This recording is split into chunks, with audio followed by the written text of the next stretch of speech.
Welcome to Sweet Life Beat Life. We hope this video helps. You start by finding the C-Strike folder and protecting the original config with a copy. This prevents accidental loss.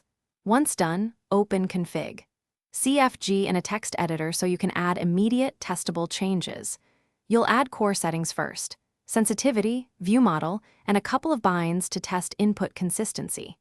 Make sure to save after small changes and restart the game to verify they load. Doing this ensures a stable baseline before you change advanced settings. Next, you build an auto-exec. CFG to keep your custom commands persistent across sessions. Put exec auto-exec. CFG in config. CFG so it runs automatically. Then, group commands logically: movement, aiming, binds, network, performance, so troubleshooting is simple. Use alias chains for multi-action keys and comment lines to remember purpose.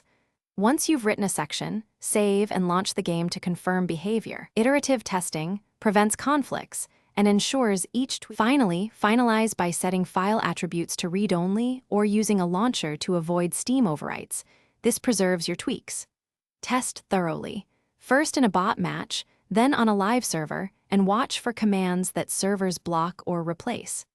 If settings reset, restore your backed up config and inspect auto-exec order and server execs. One key troubleshooting tip: check for server-side config injection or banned commands. Those will silently override or get removed, so remove problematic lines.